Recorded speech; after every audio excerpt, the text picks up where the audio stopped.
का प्रचार करता हूँ। सारे हिंदुस्तान में जिधर जाएंगे आपको जय गुरुदेव नाम मिलेगा अच्छी तरह से। तो मैंने 3 पर्चे आपको दे दिए। जब भगवान से मिलने की कभी भी इच्छा हो तो आप बाबा जी के पास चले जाना, नुकसान क्या आपका।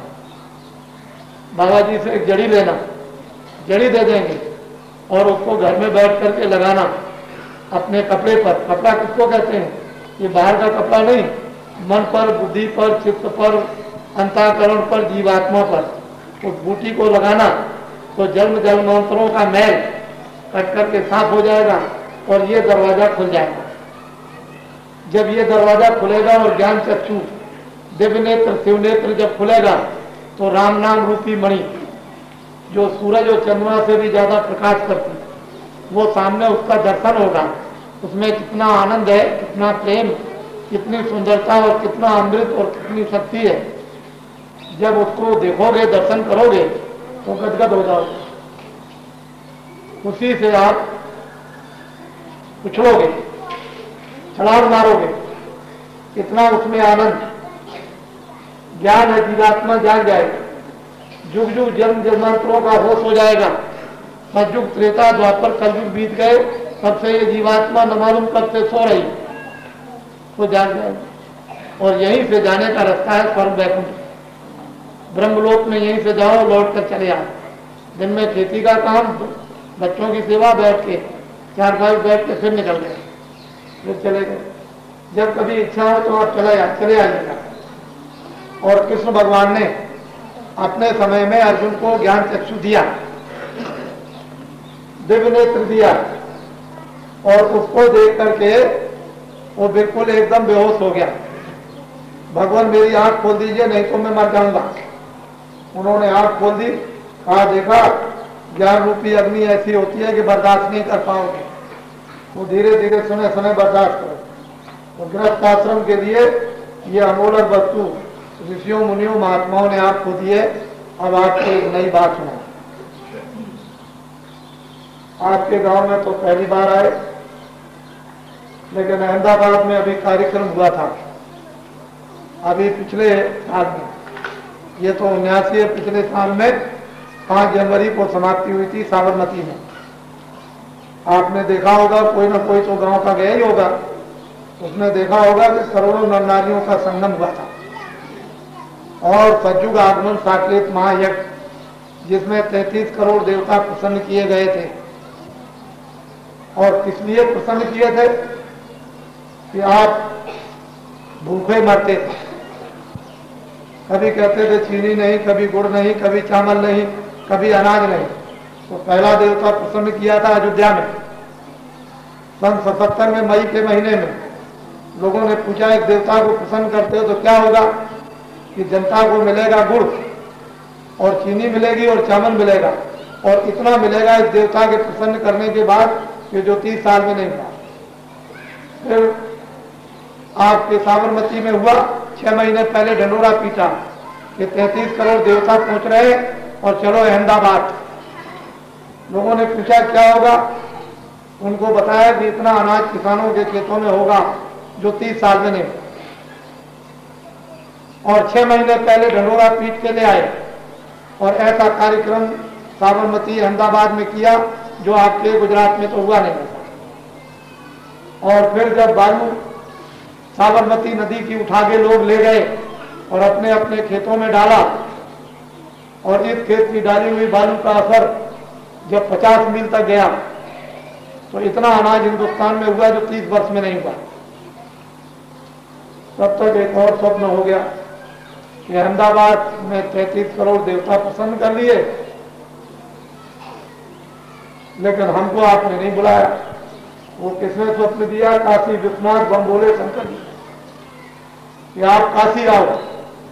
और सज्जू के आने की स्वागत तैयारियां काशी में 10 मील लंबे मैदान में करूं। मैं काशी छोड़कर वहां रहूंगा। सज्जू की स्वागत तैयारियों में वो 10 महीने पहले ढंडोरा पीटा और आपके गुजरात से बहुत से लोग काशी गए। अभी इसी साल में 15 फरवरी से और 25 फरवरी तक, और अहमदाबाद से 10 गुना बढ़ा। और 2 करोड़ नर नारी से ऊपर पहुंचे। काशी विश्वनाथ समाधि से जगाए गए। जब वो प्रसन्न हो गए तो उनसे कहा गया कि आपको काशी ले चले, करोड़ों नर नारी विदा करके। बोले कि हमको जरूरत नहीं काशी जाने की। तो कहाँ जाएंगे? कह लगे हम तो अब काशी अभी नहीं जाएंगे 2 बरस के लिए। ये जो 2 करोड़ नर नारी प्रदेशों से आए हैं इन्हीं भक्तों के साथ चले जाए।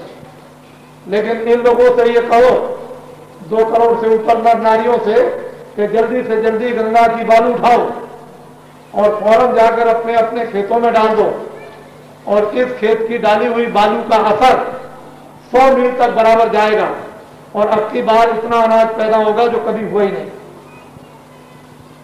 आपको ढंडोरा पीट के सुनाया।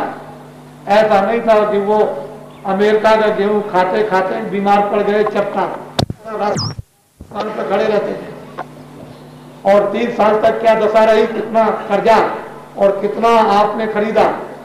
लेकिन 1.5 बरस के अंदर में इतना अनाज पैदा हो गया कि दिल्ली से लेकर के और बंगाल तक बिल्कुल समुद्र हो गया। लेकिन कोई आदमी भूखो नहीं मरा। सब जगह चावल लीजिए, चीनी लीजिए, गुड़ लीजिए, अनाज लीजिए, कोई किसी तरह की कमी नहीं। तो ये ऐसी वैसी बात नहीं है, ये देवताओं के प्रसन्न होने की बात है। और हमारी मोटी बातें सुने आप। ये है घोर कलयुग। कलयुग में किसी पर किसी का विश्वास नहीं। ऐसे कलयुग के घोर समय में जैसे कृष्ण भगवान ने आकर संदेशा दिया, राम ने आकर के संदेशा दिया, लेकिन उस समय के लोगों ने माना नहीं। वैसा ही आपको ये संदेशा दिया जा रहा है कि घोर कलयुग है और कलयुग में सतयुग आएगा, यानी सतयुग लगेगा।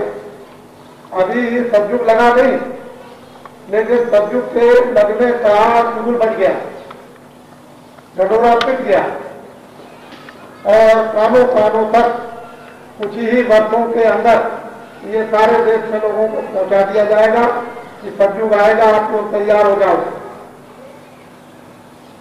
कलयुग खत्म नहीं होगा, कलयुग में सतयुग लग जाएगा, बहुत 1000 वर्षों तक के लिए लगा रहेगा। अब आपको एक बात बताएं भी, एक मुसलमान फकीर थे अकबर बादशाह के जमाने में। लोग हिंदू मुसलमान उनके पास बहुत जाते हैं।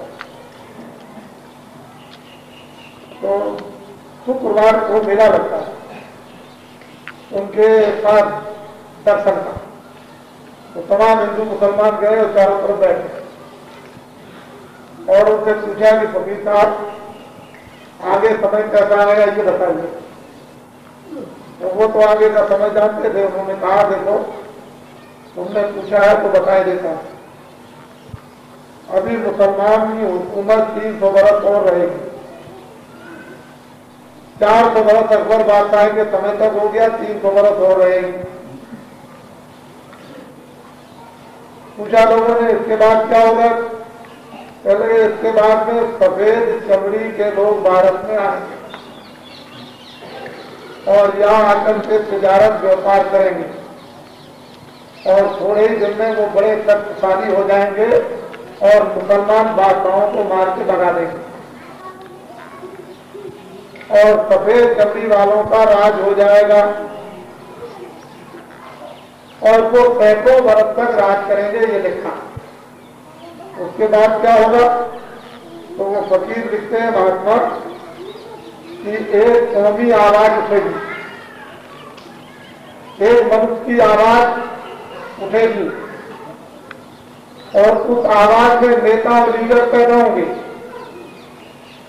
और वो कौमी आवाज नेता और लीडर पैदा हो जाएंगे और जनता जनार्दन उनको बहुत मानेगी और अंग्रेजों को मार के भगा देंगे और नेता और लीडरों का बहुत सम्मान होगा। थोड़े दिनों तक नेता और लीडरों का सम्मान खत्म हो जाएगा। नेता और लीडरों का कोई विश्वास नहीं करेगा। थोड़े दिनों के बाद में धार्मिक आवाज उठेगी और रामायण में लिखा है जब जब हो धर्म की हानि, बारे असुर महाभिमानी तब तब तुम धर्म करेगा। जब धर्म लोप हो जाता है तो महारात्माएं आती। मुसलमानों ने लिखा है कि 14वीं सदी के अंत में एक कोहराम कोलार मचेगा। उसी समय पर जमीन पर खुदा का पैगाम लेकर एक फकीर आए